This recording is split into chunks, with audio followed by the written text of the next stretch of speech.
Your GM just walked out of a call with headquarters, and you can tell by the way he's moving, fast, jaw tight, door closed for 10 minutes, and then he calls you in.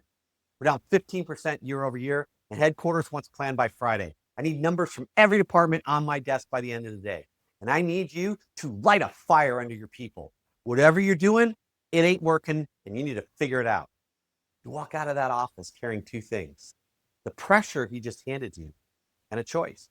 Do you walk onto your floor and pass that pressure straight through to your team, word for word, tone for tone, fear for fear? Or do you absorb it, filter it, and deliver what your team actually needs to hear? That choice is the most important decision that you'll make this week. And most managers don't even realize they're making it. 7 minutes, one truth, one execution move. If you're a leader who's tired of the pressure pipeline between corporate and you, tired of translating someone else's fear into your team's anxiety, and tired of watching your carefully built culture get crushed by a 10-minute conversation that you didn't even start, you're in the right place. I'm Chris Hunsaker, and this is the Dealership War Room. This isn't motivation. This isn't theory. This is a daily leadership briefing for people who actually have to produce results in the arena, at work, and at home. You're in the war room. Here's what happens in most stores. The pressure flows downhill. Corporate pressures the dealer pressures the GM pressures the managers, and the managers, they pressure the team. And by the time it reaches the floor, it's been amplified at every single level. What started as a concerned conversation at the corporate level becomes a fear-based mandate by the time it hits your service advisor. Nobody along the way filtered it. Nobody translated it. Nobody absorbed the emotion and then passed along the information. They just passed it through hot, and they let the person below them deal with the burn. That's not leadership. That's a pipeline. And a pipeline doesn't think, doesn't filter, and doesn't care what comes out the other end. A leader does. Your job, your actual job as the middle leader, is to be the place where the pressure gets filtered, not where it gets amplified. We don't need any more of that. Let me introduce you to a concept I call the shield. Think of yourself as standing between two forces. Above you, the pressure of the business, targets, expectations, demands, fears. That's real. But below you, the people actually produce the result.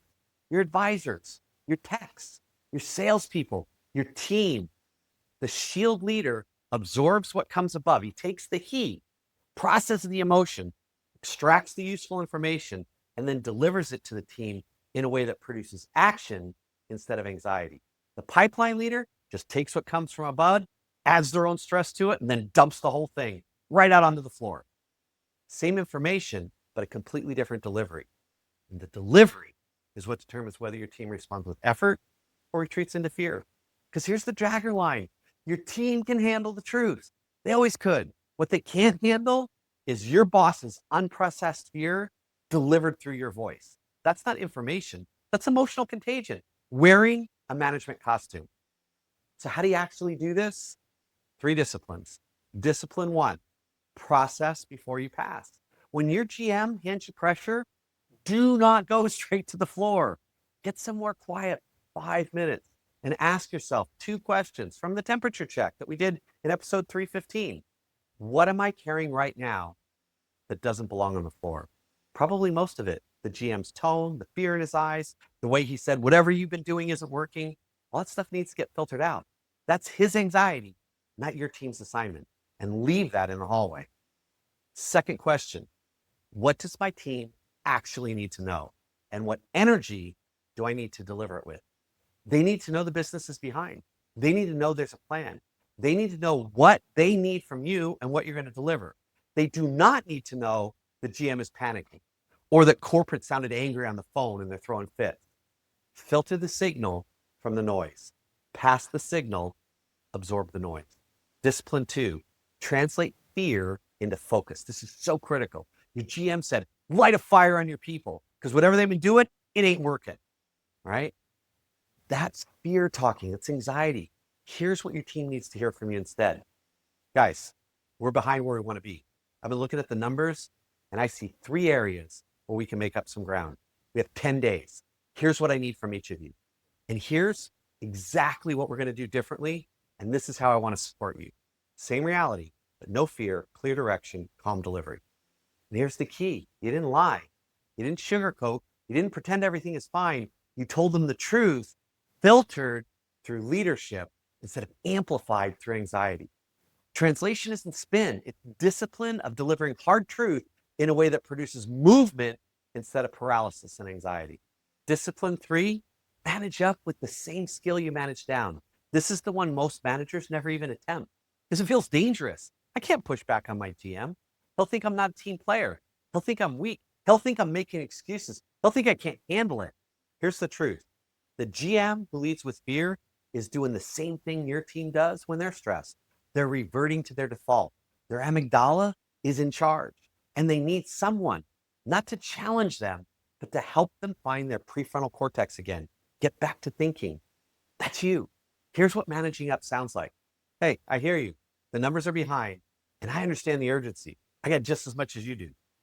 I want to share with you what I think is working, what I think we need to adjust, because I want to make sure that the plan that we give corporate is the one that we can actually execute. That's not pushback. That's partnership. You're not saying you're wrong. You're saying, I'm with you. And I want to make sure that we get this right. Most GMs, when they hear that, they just exhale because what they actually wanted wasn't someone to yell at. They wanted someone to help them think. And you just offered that. Managing up is not defiant. It's the courage to bring real clarity to someone who temporarily lost theirs because of their own prefrontal cortex and their own cortisol. Here's today's execution move. I call this the shield practice. The next time pressure comes from above, right? It starts raining down on you. And I promise you it will. Do 3 things. Before you address your team, number 1, 5 minutes alone. Process the emotion. Separate your GM's anxiety from the actual information. Name what belongs on the floor and what stays with you. 2, translate.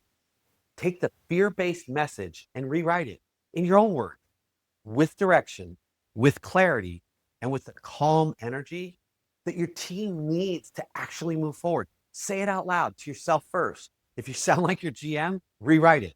It should sound like you, calm, clear, and present.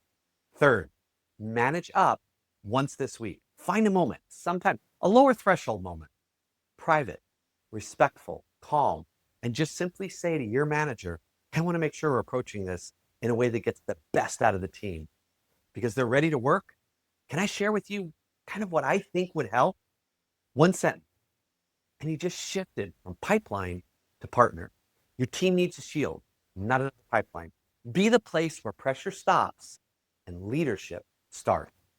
If you're leading in the middle, absorbing all that pressure from above and protecting the culture below, if this whole thing resonates with you, then start practicing it today. Use it today. Actually implement, go from insight to action and data to dollars in your store right now today. And if you know a manager who's caught between a fear-driven boss and a team that's slowly engaging, I invite you to send them this episode because pressure isn't going to stop. But who they become inside of it, that's their choice. Elite leaders do not pass pressure through. They filter it. They absorb the noise, translate the fear, and then deliver the truth with the kind of calm that makes people want to follow them, not run from them. Shield above, coach below. That's the kind of leader you're becoming. One who knows how to light a fire in their team and not under their team. And tomorrow, we close this arc with the identity that holds it all together. The leader who gets calm when everyone else gets louder. So today, go out, create some leadership fire, and do not miss tomorrow in the Dealership War Room.